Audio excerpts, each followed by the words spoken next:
Hi, I'm Joni Patry and welcome to my YouTube channel. Today I want to talk about Rahu and Ketu as they transit through the zodiac and affect each and every one of us individually, because right now, as of the month of October, we have Rahu is transiting in the sign of Virgo. And it has been coming together with Mercury, which Mercury has been in its own sign of rulership, being in Virgo. So this has been very intense around the area of communications. Now Mercury just went direct, thank goodness, because during the time that it was stationing, it was really causing some mishaps in the area of communications. And you know, I was traveling. This was last weekend around the new moon of October 12th, and the whole system at Southwest Airlines of the computers went down for an entire day. And this was incredibly problematic for travelers. So, no surprise, Mercury was stationing from retrograde to direct, and in the sign of Virgo with Rahu most specifically.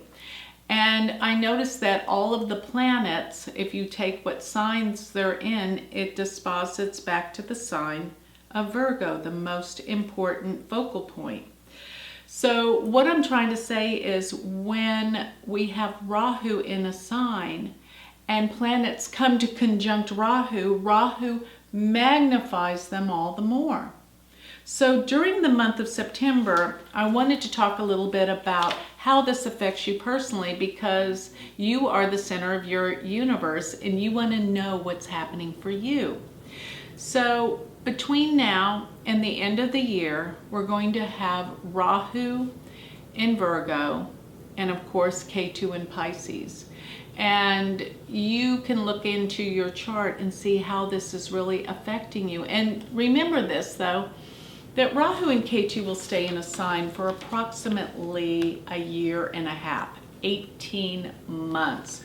But we've only got a few more months left of this, because Rahu will change into a new sign, Leo, in January. But for now, we're still faced with it being in the earlier degrees of Virgo. So how is this between now and December going to affect you personally? Let's go through all 12 signs. Remember to always look at this in terms of what sign your ascendant and moon are in the sidereal Vedic chart, which you can find out your Vedic ascendant and your moon through going to my website, galacticcenter.org, and using the free calculator.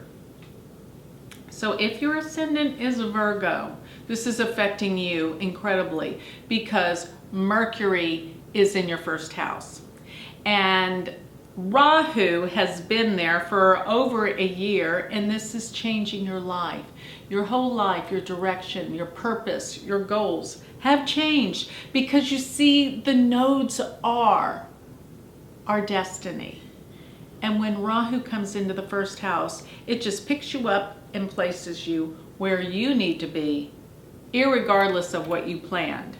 So this is a game changer. If you have a Virgo ascendant, everything in your life has shifted and changed, and is continuing to do so through the end of the year. If your ascendant is Libra, Rahu has been in your 12th house. You've been traveling. You will go to faraway places. You will connect to foreigners. But be aware, there can be some complications, because the energy is so intense concerning 12th house matters, which means this is a time of endings. It's a time of finishing up old projects, bringing things to a conclusion. So that's what you have faced for the rest of this year. Scorpio, major new friends, new associations, powerful people will come into your life. And if you have an older sibling, there could be some issues or problems. They may be difficult during this last part of the year. If you have Sagittarius as your ascendant, great opportunities with work, career. Things are changing.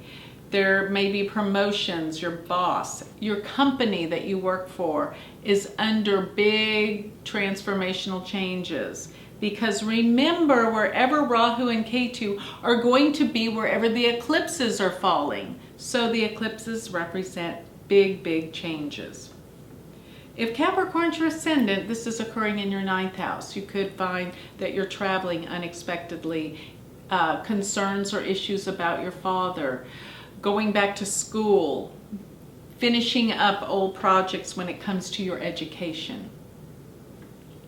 If your ascendant is Aquarius, this is occurring in your 8th house. You are bringing a lot of financial matters to an end. You've been figuring out how to balance the checks and balances in your financial situation. Money that you share with others, you may find that money that's been due to you will come back unexpectedly during this period. If your ascendant is Pisces, new loves, new romance, you may find that there's a big change or ending in a relationship, but this only brings renewal and the opportunities to meet new people, new love, new romance, but on a serious level. If your ascendant is Aries, this is a time you need to clean up your diet, clean up your habits, because excess is going to only create problems in your health. You may find that co-workers are a problem, and if you have employees, be careful, they may bail out when you least expect it. If your ascendant is Taurus, then children, be aware, they can surprise you with unexpected events that maybe you didn't count on that can create some problems. You're worried. The 5th house is the mind. You tend to obsess and worry about things. Remember this. Don't worry about things you don't have any control over. Worry about only things that you do have control over. Easier said than done. If your ascendant is Gemini, you may be looking at a change of residence. You may be looking at a big move. The eclipses are causing major change in the area of home, family, and possibly the relations or health with your mother.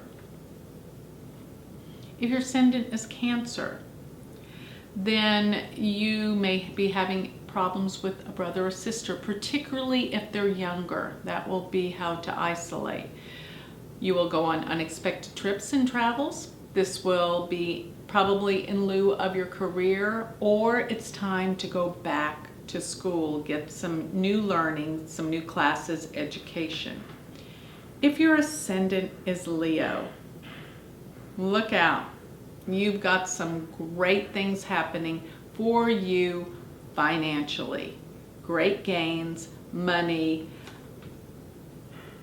I think this is the time that you will be aware of your power and how you are in control of your financial matters in your life. With that, I'd like to close. If you need more information or you would like a reading with me, you can always go to my website, which is galacticcenter.org. Thank you.